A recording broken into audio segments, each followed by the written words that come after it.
Bonjour à tous et à toutes, vous êtes sur Croisée des chemins et c'est rien de le dire. Aujourd'hui, pas mal d'informations à partager avec vous, donc on va commencer sans plus tarder et on commence avec le résultat pour le Sénat en Géorgie. La course en Géorgie était très attendue car il déterminait le parti qui contrôlerait le Sénat américain. Les élections ont attiré environ 4,5 millions d'électeurs, ce qui constitue un record pour le second tour après les visites du président Donald Trump et du candidat Joe Biden lundi. Il a été annoncé officiellement les victoires des deux candidats démocrates Raphael Warnock et Jon Ossoff lors des deux tours de scrutin au Sénat de Géorgie. Warnock et Ossoff se sont tous deux rendus sur Twitter pour remercier les Géorgiens de leur vote.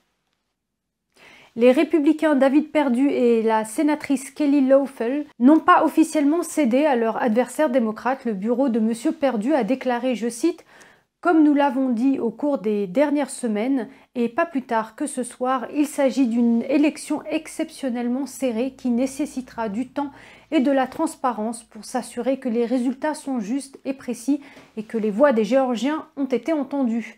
Nous mobiliserons, continue-t-il, toutes les ressources disponibles et épuiserons tous les recours juridiques pour nous assurer que les bulletins de vote déposés légalement sont correctement comptabilisés. Nous pensons qu'en fin de compte, le sénateur Perdue sera victorieux. » Fin de citation. En effet, selon la loi géorgienne, pour une vérification et un nouveau décompte, les nombres de votes exigent que les candidats se situent entre une marge de 0,5% par rapport à leurs concurrents. Et effectivement, Ossoff a eu une avance de 0,6%, soit 27 075 voix, et Warnock une avance de 1,2%, soit 53 430 voix sur Loeffler. Tout cela est assez étonnant, aucun démocrate n'a effectivement gagné une course au Sénat en Géorgie depuis 20 ans. Les victoires d'Ossoff et de Warnock signifient que le vice-président aura le vote décisif au Sénat. À présent, le résultat du Congrès. Le Congrès a certifié Biden comme président élu vers 3h45 du matin. Depuis le matin très tôt mercredi, plusieurs milliers de partisans pro-Trump s'étaient retrouvés venant de tous les États-Unis près de la Maison-Blanche malgré le froid. Des objections à l'encontre de deux États, notamment l'Arizona et la Pennsylvanie, ont été déposées, mais ont finalement été rejetées. Biden a reçu 306 votes électoraux contre 232 pour Trump. Le Congrès a donc certifié Biden comme président élu vers 3h45 du matin. Le président Donald Trump a promis jeudi, en début de journée, que la transition du pouvoir au président élu Joe Biden se ferait dans l'ordre tout en promettant de continuer à se battre pour une Amérique meilleure. Il a dit, je cite, « Même si je suis en total désaccord avec le résultat de l'élection et que les faits me le confirment, il y aura néanmoins une transition ordonnée le 20 janvier. J'ai toujours dit que nous continuerons notre combat pour que seuls les votes légaux soient comptés, » a déclaré M. Trump dans une déclaration. Il poursuit, « Bien que cela représente la fin du plus grand premier mandat de l'histoire présidentielle, ce n'est que le début de notre combat pour rendre l'Amérique de nouveau grande. » Trump avait demandé aux républicains de s'opposer au vote des États dans lesquels la fraude était alléguée ou prouvée. Parmi ces États figuraient la Géorgie, le Michigan et le Wisconsin. Trump, lors du rassemblement mercredi matin, a accusé les démocrates de voler l'élection et les faux médias de les soutenir. C'est ce qu'ils ont fait et ce qu'ils font. Nous n'abandonnerons jamais, dit-il, nous ne céderons jamais, cela n'arrivera pas, nous ne céderons pas. Il y a eu un vol, a-t-il déclaré à une foule à Washington près du Capitole. Il est vrai que nous sommes tout de même assez loin des révélations tant attendues. Alors, qu'est-ce que cela veut dire? Est-ce que Trump a un autre plan? Qui sait? Concernant à présent le rôle de Pence dans tout cela, Jenna Ellis, conseillère juridique de la campagne de Trump, a déclaré mercredi qu'elle était profondément déçue par le vice-président Mike Pence qui a refusé de rejeter les votes électoraux contestés, estimant qu'il n'avait pas le pouvoir de le faire en vertu de la Constitution américaine. Pence, le président de la session conjointe du Congrès où les votes électoraux sont officiellement comptés, a déclaré plus tôt dans la journée qu'il estime que la Constitution le contraint à ne pas revendiquer une autorité unilatérale pour prendre des décisions sur le rejet ou l'acceptation de votes, même s'il a des préoccupations quant à l'intégrité des élections. Au contraire, il a déclaré que lorsque des différends concernant les élections surviennent, il relève de la responsabilité des représentants du peuple qui examinent les preuves et résolvent les différends par le biais du processus démocratique. Il poursuit: donner au vice-président le pouvoir unilatéral de décider des élections présidentielles serait tout à fait contraire à cette conception, a-t-il déclaré dans une lettre au Congrès. Ellis, qui a représenté la campagne dans les contestations post-électorales du président Trump, a déclaré que bien que la Constitution américaine limite le rôle de Pence, le vice-président avait encore des options constitutionnelles qu'il aurait pu prendre pour protéger l'intégrité des élections. La Constitution limite, dit-elle, oui. C'est pourquoi nous avons travaillé dur pour lui offrir une option constitutionnelle afin de protéger l'intégrité des élections, a écrit Ellis dans une déclaration sur Twitter. Mais il n'aurait pas dû être dans cette position, ajoute-t-elle. La direction de l'État a d'abord été lâche, SCOTUS l'a été aussi. Fin de citation. En début de semaine, Ellis a suggéré que Pence aurait pu retarder la certification des votes du collège électoral et avait demandé aux législatures de 6 États constatés. Ellis poursuit: ce n'est pas exercer un pouvoir discrétionnaire, ce n'est pas créer une sorte de mauvais précédent, a-t-elle ajouté, c'est en fait rendre l'autorité à l'entité constitutionnelle. Le rôle de Pence lors de la session du 6 janvier a été largement débattu alors que Trump et ses alliés espéraient que le vice-président rejetterait la liste des électeurs pour les États contestés. Pendant ce temps, les critiques ont déclaré que le rôle de Pence est simplement ministériel dans la mesure où il n'a pas la capacité de compter les votes, même s'il a des doutes sur leur validité. Le législateur républicain Louis Gohmert avait tenté de demander des éclaircissements aux tribunaux fédéraux la semaine dernière en engageant des poursuites contre Pence. Son procès, qui a été rejeté par une cour du district et d'appel, a fait valoir que Pence avait l'autorité exclusive et la seule discrétion en vertu du 12e amendement de déterminer quelle liste électorale pour un État ou aucun pouvait être comptée. Le vice-président, quant à lui, a estimé que son rôle était largement cérémonial, a-t-il déclaré dans sa lettre au Congrès, mais il a ajouté qu'il veillerait à ce que toute objection parrainée à la fois par un représentant et un sénateur soit dûment prise en compte et que tous les faits à l'appui de ces objections soient portés devant le Congrès et le peuple américain. Il a également rejeté les affirmations selon lesquelles il est antidémocratique de soulever des objections lors des décomptes des voix du collège électoral. M. Trump a répondu aux remarques de M. Pence en disant que le vice-président n'a pas eu le courage de faire ce qu'il aurait dû être fait pour protéger notre pays et notre Constitution. La session conjointe a dû être suspendue suite à des troubles civils au Capitole américain. Un sous-groupe de manifestants a pénétré dans le bâtiment du Capitole après avoir brisé des fenêtres pour entrer alors que les membres du Congrès étaient assis pendant une session conjointe pour compter les votes du collège électoral. Les manifestants ont fait irruption dans le bâtiment mercredi après-midi, environ 1 heure après la convocation du Congrès pour le décompte des votes électoraux. Les membres du Congrès ont été chassés des chambres du Sénat et de la Chambre et ont rapidement décrié ce qui s'était passé. 4 personnes ont été confirmées mortes sur le terrain du Capitole mercredi dernier, paix à leurs âmes, parmi lesquelles une femme qui a été abattue alors qu'elle tentait d'entrer dans la salle du Parlement. Elle a été abattue de l'intérieur du bâtiment du Capitole, selon la police de Washington, D.C. La femme a été identifiée par les membres de sa famille comme étant Ashley Babbitt, vétéran de l'armée de l'air de Californie. Des images vidéo ont été filmées au moment où elle a été frappée à la poitrine et est tombée au sol. Le mari de Babbitt a déclaré à QC-TV qu'elle avait fait 14 années de service et qu'elle vivait près de Santiago. Quelques heures avant la fusillade fatale, Babbitt avait retweeté une liste de choses à faire avant que le Congrès ne se réunisse aujourd'hui. Elle avait également retweeté des images télévisées de supporters de Trump se rassemblant dans la capitale avant les manifestations prévues pour mercredi. On ne sait pas encore qui est véritablement derrière la fusillade, mais des sources policières ont déclaré au New York Post qu'elle avait été abattue par la police du Capitole. Robert G. Conti, chef du département de la police métropolitaine, a déclaré lors d'un point presse aux premières heures ce jeudi qu'une femme avait été transportée dans un hôpital de la région où elle a été déclarée morte sans nommer ni identifier la victime. Conti a également noté la confirmation que 3 autres victimes sont mortes près de Capitole, en plus de la femme qui a été abattue. Il a déclaré que les causes de la mort ne peuvent pas être déterminées tant que les individus ne sont pas vus par un médecin légiste. Nous pensons, dit-il, qu'il y avait une sorte d'urgence médicale pour chacune d'entre elles. Encore une fois, c'est très préliminaire. Une fois que nous en saurons plus, nous pourrons relayer cette information, a déclaré Conti aux journalistes.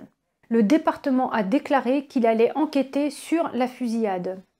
La brèche a interrompu les débats dans les deux chambres sur les objections au vote de l'élection présidentielle. À 18 h, les fonctionnaires ont déclaré que le bâtiment du Capitole avait été sécurisé. Le Congrès a repris ses travaux peu après. Le vice-président Mike Pence, qui préside la session, a condamné les violences à plusieurs reprises. Il a dit, je cite, « Nous condamnons la violence qui s'est produite ici dans les termes les plus forts possibles. Nous pleurons la perte des vies dans ces salles sacrées. Pour ceux qui ont fait des ravages dans notre Capitole aujourd'hui, vous n'avez pas gagné. La violence ne gagne jamais. La liberté gagne et c'est toujours la maison du peuple », a-t-il déclaré. Les législateurs du Parti républicain ont également condamné la violence. Beaucoup décrivent ces actions comme anti-américaines. Par ailleurs, au moins 14 officiers du département de la police métropolitaine ont été blessés lors de l'affrontement. On ne sait pas exactement qui est l'instigateur de la brèche dans le bâtiment. Dans tous les cas, les Antifa étaient bien sur place hier. Une vidéo montre clairement un activiste Antifa cassant les vitres et un supporter Trump qui, après l'avoir identifié, essaye de l'arrêter. Une autre vidéo qui pose pour le moins question où les Antifa ordonnent aux policiers de les laisser passer, ce que les policiers font. La police du Capitole fait face à des critiques après l'intrusion de manifestants dans le bâtiment. Mercredi, les législateurs ont demandé comment les manifestants ont pu accéder au Capitole américain en précisant que les actions des agents de la police du Capitole seraient examinées. Je pense qu'il est assez clair qu'un certain nombre de personnes vont se retrouver très bientôt sans emploi parce que c'est une situation embarrassante, a déclaré le député Tim Ryan, président de la sous-commission des crédits de la Chambre sur le pouvoir législatif, aux journalistes lors d'une conférence de presse virtuelle.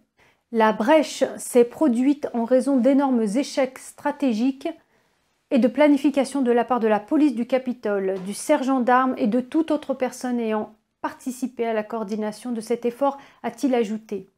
Les arrestations auraient dû être effectuées lorsque les gens ont commencé à monter les marches du Capitole, ajoute-t-il.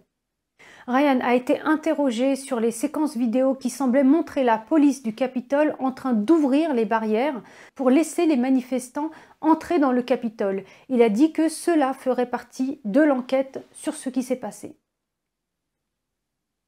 Le sénateur Brian Schatz a appelé une révision totale de la sécurité du Capitole. Je cite, « La violation physique et la profanation de notre temple de la démocratie ne doit plus jamais se reproduire. C'est un échec total », a-t-il écrit dans un tweet. Le président Donald Trump et le président élu Joe Biden et un certain nombre d'autres responsables ont condamné la violence et ont appelé les gens à quitter le bâtiment. Une force renforcée, comprenant des renforts du département de la sécurité intérieure, a finalement éjecté tout le monde du Capitole. L'ancien chef de la police du Capitole, Terry Gainer, a déclaré que le plan de sécurité pour la journée avait clairement échoué. Certains législateurs n'ont pas visé directement la police, mais ont déclaré que la situation ferait l'objet d'une enquête. La représentante Zoe Lofgren, présidente de la commission de l'administration de la Chambre, a déclaré que cette brèche soulève de graves problèmes de sécurité. Elle a déclaré que les législateurs s'efforceraient de répondre à ces préoccupations et de revoir la question aux protestations dans les jours à venir. Nous devons enquêter sur la brèche de sécurité au Capitole aujourd'hui. J'ai eu une conversation d'1 heure avec le chef de la police il y a 4 jours. Il m'a assuré que les terroristes ne seraient pas autorisés à entrer sur la place et que le Capitole serait sécurisé, a ajouté la présidente des services financiers de la Chambre, Maxine Waters, sur Twitter.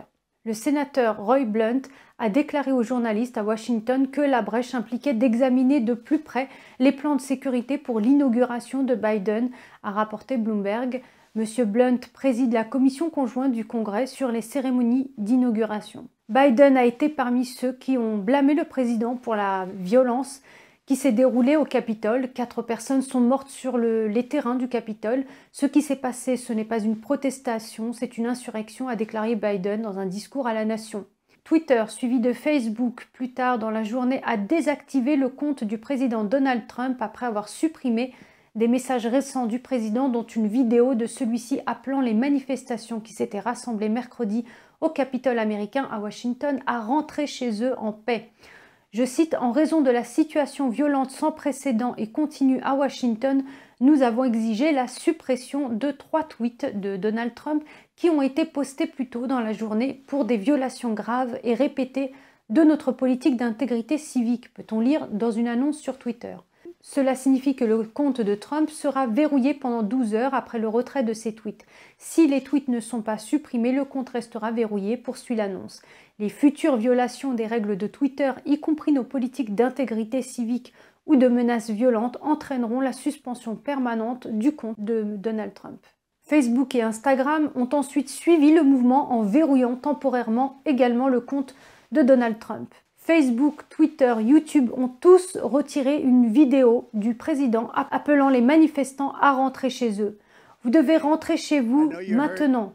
Vous devez avoir la paix. Nous devons avoir la loi et l'ordre. Nous devons respecter notre grand peuple dans la loi et l'ordre, a déclaré M. Trump dans la vidéo supprimée. Facebook a été le premier à supprimer la vidéo qui a été visionnée que pendant quelques heures en fin d'après-midi mercredi.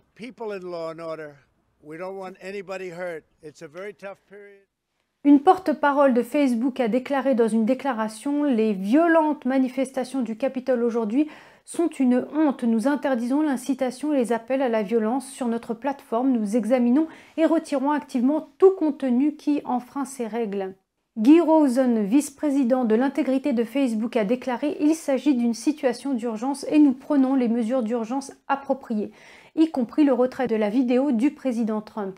Nous l'avons retirée parce que, tout bien considéré, nous pensons qu'elle contribue à la violence en cours plutôt que de la réduire. » Le président Trump n'avait pourtant pas fait appel à la violence dans son discours. Avant le retrait de la vidéo, Facebook a apposé une étiquette sur la vidéo du président qui était liée à son centre d'information sur le vote, qui montre le candidat démocrate à la présidente Joe Biden comme le vainqueur de l'élection de novembre 2020. L'étiquette Facebook à l'époque se lisait comme suit « Les États-Unis ont des lois, des procédures et des institutions établies pour garantir l'intégrité de nos élections ». Twitter a retiré la même vidéo de sa plateforme dans l'heure qui a suivi le retrait de la vidéo par Facebook en remplaçant le message par celui-ci « Ce tweet viole les règles de Twitter ». Twitter a également retiré un autre message du président publié à 18h01 qui disait « Ce sont les choses et les événements qui se produisent lorsqu'une victoire électorale sacrée est si peu cérémonieuse et si vicieuse pour de grands patriotes qui ont été mal et injustement traités pendant si longtemps. Rentrez chez vous avec amour et en paix. Souvenez-vous toujours de ce jour. Souvenez-vous de ce jour pour toujours. Je connais votre douleur. Je sais que vous êtes blessés.